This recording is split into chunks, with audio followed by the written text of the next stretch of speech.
If God is male, then male is God. This quote comes from Mary Daly's book, Beyond God the Father, written in 1973. Daly was a philosopher and radical lesbian feminist, and I found her book while researching this topic because I have my own term for it, Manotheism. The idea behind Manotheism is that when the creator of the universe is believed by the masses to be a man, and more recently a white man, then women and anyone else in that society are considered lesser than. For if we are all supposedly created in the image of God, how can anyone else be taken seriously? My own philosophical, historical, and geographical research qualify me to discuss this topic at length, and here's why I'm doing it. The purpose of this speech is to get you to recognize and observe the fact that by presenting God in a white, hetero-male fashion, we have successfully demonized women and minorities for thousands of years. You should consider this topic relevant as it affects each and every one of us, whether or not you're already aware of it. First, I will be going over the beginnings of religion, then I will cover polytheism, and finally, I will discuss monotheism and how it has been detrimental overall. Let us begin by expanding upon relics found at the dawn of mankind. Some of the very first man-made sculptures discovered were of pregnant women, which many scholars believe represented the goddess of fertility. This suggests that perhaps ancient societies worshipped women because they realized that women have the power to create life. Ancient Sumerian society had several female creators, such as Namu, who gave birth to the heaven and earth, and Apsu, the goddess of the water and oceans. However, by the time Babylonian creation myth had been established, these mother figures were turned literally into the monster Tiamat and were killed off by a male god who created the world out of her parts. Meanwhile, the author Tom Robbins states, "The day of the full moon, the Babylonians called Sabbath, meaning heart rest. It was believed that on this day, the woman in the moon, Ishtar, as the moon goddess was known in Babylon, was menstruating. For in Babylon, as in virtually every ancient and primitive society, there had been since the earliest times a taboo against a woman working, preparing food, or traveling when she was passing her monthly blood. On Sabbath, from which comes our Sabbath, men as well as women were commanded to rest, for when the moon menstruates, the taboo was on everyone. Originally, and naturally observed once a month, the Sabbath was later to be incorporated by the Christians in their creation myth and made conveniently weekly. So nowadays, hard-minded men with hard muscles and hard hats are relieved from their jobs on Sundays because of an archetypal psychological response to menstruation.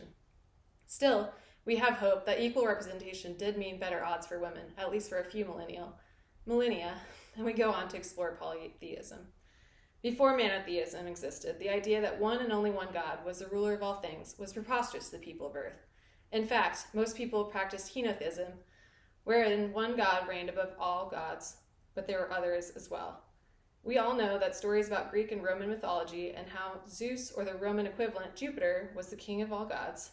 Meanwhile, Norse mythology tells us that Odin was the All-Father, and Aboriginals, African bush people, Native Americans, and even most Latin American cultures had one male creator.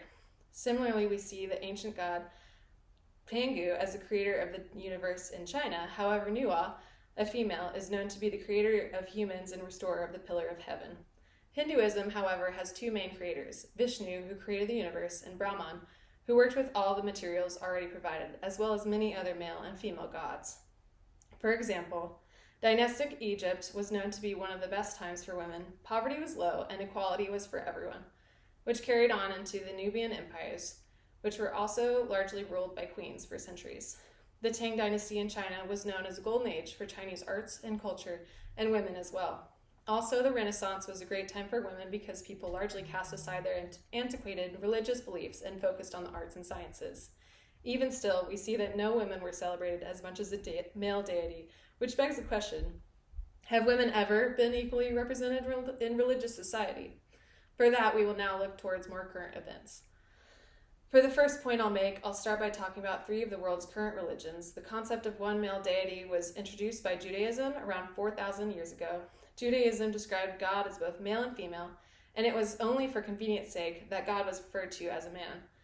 Women played an explicit role in society, which perhaps is best echoed today by the importance still placed upon matrilineal bloodlines. This comes directly from the idea that the matriarchs written about in the Torah were actually superior to the patriarchs. Another interesting fact posited by Judaism is that women were even better intellectually than men in some ways, such as possessing intuition, understanding, and intelligence. So it seems as if women were treated better with the introduction of one God when this notion first appeared. Christianity, of course, started around 2,000 years ago, according to the Gregorian calendar, and many offshoots like Catholicism followed. Christianity, as most people in the Western world know, portrays a male son of God born to a virgin and the Father himself. Interestingly enough, Catholics tend to refer to the Virgin Mary at least as often as the Father and Son. However, they are still very traditional in their overall values.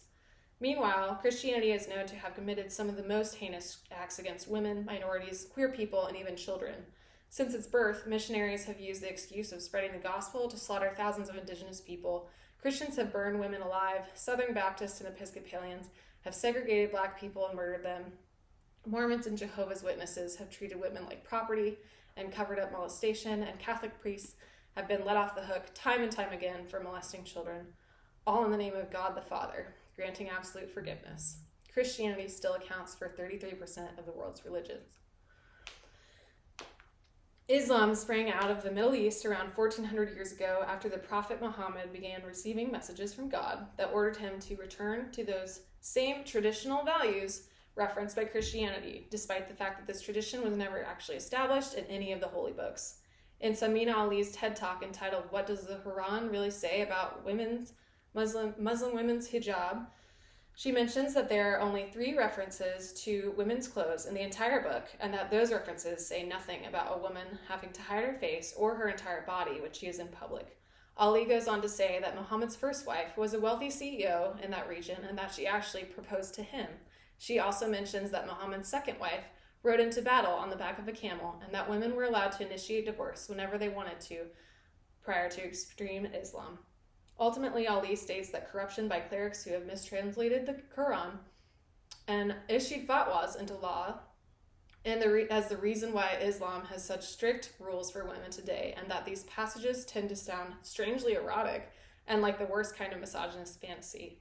Ironically, the reason the hijab was introduced in the first place was to make poor women indistinguishable from women of high status, so that neither of them would be raped when they left their homes to use the bathroom at night. Now today we see that women are attacked in broad daylight with no repercussions, especially if they were raped, and queer people are stoned to death. With this, we can see that when men are given absolute power, they take the utmost advantage of it, and women's rights suffer as a result. Now that you know a little bit about monotheism, let's talk about polytheism. Given this evidence, we can deduce that society functions better when the men do not impose their self-righteous image onto God, thus rendering themselves exempt of any responsibility for their trespasses against women and other people perceived as ungodly.